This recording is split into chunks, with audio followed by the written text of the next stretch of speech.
Title: Arya और सपनों का शहर।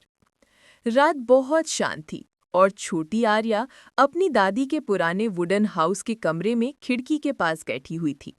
बाहर आसमान में चांद पूरा था और तारे चमक रहे थे, जैसे किसी ने उन्हें लिक्विड सिल्वर से पेंट कर दिया हो। आर्या ने अपनी दादी की कहानियां बहुत बार सुनी थी, एक शहर सपना के बारे में, जहां लोग सिर्फ तब जा सकते हैं जब उनका दिल सच में किसी सपने पर यकीन करे। बचपन से उसने सोचा था, अगर कभी उस शहर को देखने का मौका मिले तो वो वहां सबसे पहला फूल लगाएगी, एक चमकता हुआ सपनों का फूल। उस रात जब हवा खिड़की के पर्दे हिलाने लगी, आर्या ने आंखें बंद की और दिल से कहा, अगर सपने हकीकत बन सकते हैं तो मुझे अपना सपना देखने दो। जैसे ही उसने ये कहा, एक हल्की रोशनी उसके बेड के पास चमकने लगी। पहले एक छोटी सी फायरफ्लाई जैसी लाइट थी, फिर वो बढ़ती गई और कुछ ही पलों में एक गोल्डन बटरफ्लाई बन गई। उस बटरफ्लाई ने अपने विंग से हवा में टाइनी स्पार्कल्स बिखेर दिए और आर्या ने महसूस किया कि जमीन उसके पैरों के नीचे से हल्की हो रही है। फिर बस एक हल्की सी चमक और एक मुस्कुराहट के साथ वो हवा में तैरने लगी। आंखें खोलते ही आर्या ने देखा कि वो किसी अजीब लेकिन खूबसूरत जगह पर खड़ी है। आसमान नीला नहीं, पर्पल और गोल्ड रंगों में था। घास के बदले चमकदार ग्लास जैसी जमीन थी और पेड़ों के पत्तों से हल्की हल्की धुन निकल रही थी। ये था शहर सपना, एक जादू भरी दुनिया जहां हर इंसान का सपना किसी न किसी फॉर्म में जीता था। शहर में लोग नहीं, सपने चल रहे थे।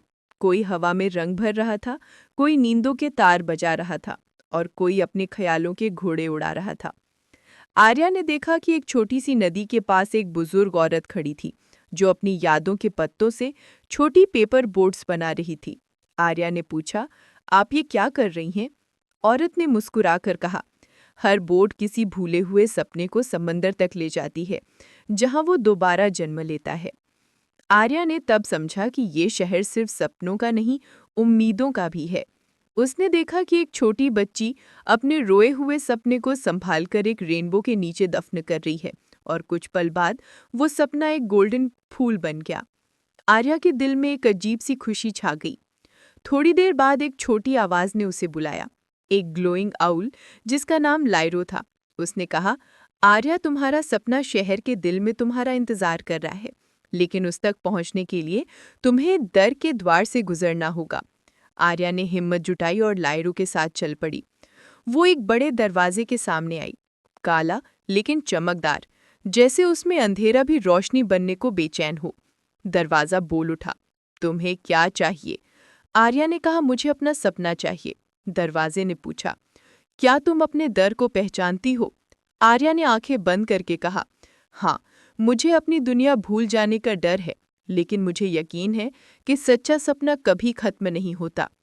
जैसे ही उसने ये कहा, दरवाजा चमक गया और खुल गया। उसके अंदर एक बड़ा चमकदार बागीचा था, जहां सपनों के फूल उगते थे। हर फूल एक ख्वाहिश, एक याद, एक उम्मीद का सिंबल था। आर्या उस बागीचे के बीच गई और एक खाली जगह पर रुक गई। उसने अपने हाथ से मिट्टी छुई और कहा, ये मेरा सपना है कि हर इंसान कभी न कभी अपने दिल के सपने को याद करे। उसने आंखें बंद की और एक रोशनी के फूल को मिट्टी में लगाया।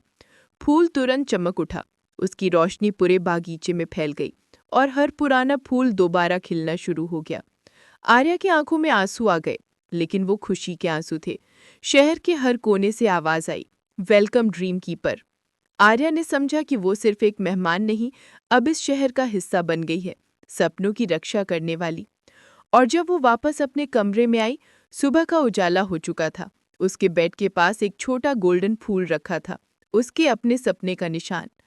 और तब से जब भी आर्या सपने देखती, कहीं न कहीं शहर सपना की रोशनी उसके दिल में जगती रहती।